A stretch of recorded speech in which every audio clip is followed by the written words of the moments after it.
طيب نيجي بقى النهارده هنقول الحل او البديل لحساب السعرات. تمام. طيب هنشتغل بايه؟ او انت كراجل مبتدئ او قلنا زي ما احنا قلنا في ليفل 1، لسه بتقولي هادي في الدايت.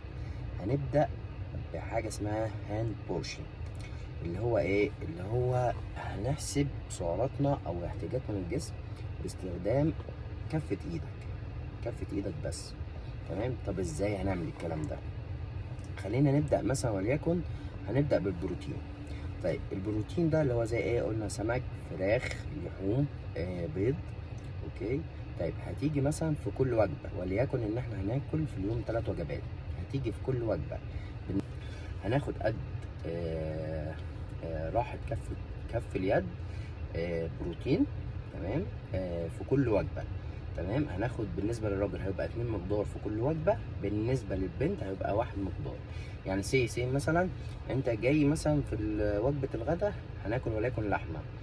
حلو. طيب هيبقى مقدار حجم راحة اليد، لو انت راجل هتاكل قطعتين، لو انت بنت هتبقى ايه؟ قطعة واحدة. تمام. ولازم هيبقى ايه؟ بنفس نفس السمك ونفس القطر بتاع ايه؟ بتاع راحة اليد بتاعتك. طيب نيجي نخش مثلا على الخضروات. طيب الخضروات دي هتتقاس ازاي؟ هتتقاس بمقدار حجم قبضة اليد اللي هو دي. تمام. طيب بالنسبة للراجل هيبقى في كل وجبة 2 مقدار، وبالنسبة للبنت هتبقى 1 مقدار. تمام. طيب نخش بقى على اللي بعد كده، نخش على الكربوهيدرات. الكربوهيدرات اللي هي رز، شوفان، بطاطس، فاكهة. دي هتبقى مقدار ملء اليد.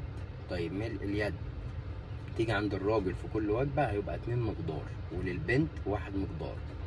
طيب هتبقى لنا اخر حاجة اللي هي الدهون الصحية، اللي هي الدهون الصحية اللي هي زيت زيتون، زيت جوز هند، سمنة بلدي ممكن، مكسرات، فول السوداني. تمام. دي هيبقى بمقدار صباع الإمام. تمام. هتيجي بالنسبة للراجل في كل وجبة هيبقى 2، وبالنسبة للبنت هيبقى ايه؟ مقدار ايه؟ صباع واحد. تمام. طيب ايه مميزات النظام ده؟ مميزات النظام ده ان انت مش هتحتاج وانت ماشي تفضل شايل ميزان وتوزن اكلك.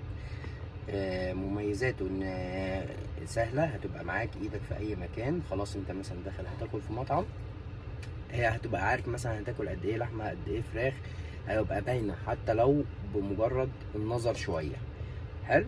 طيب طبعا يعني هتبقى ليه مناسبه كمان، لان هي قياسات بتبقى متقاربه لاحتياجاتك، مقاربه جدا لاحتياجاتك. انت سي مثلا راجل مثلا جامد وطويل، هتلاقي برضو كفه ايدك هكذا، فهتبقى كميه اكلك اللي داخلالك هي اللي متناسبه معاك. انت راجل ايه؟ جسمك صغير، فهتبقى بالتالي كف ايدك صغير. تمام. طيب هيبقى في استثناءات بس هي مش كتير، هتلاقي في حد جسمه كبير وايده صغيره، بس دي استثناءات. لكن الحاله العامه او الحاله اللي موجوده ان هو كل واحد حجم كف ايده متناسب بيبقى مع حجم جسمه، وبالتالي هيتناسب مع كميه الاكل هتدخله. تمام. طيب تابعونا ان شاء الله عشان نعرف كل جديد.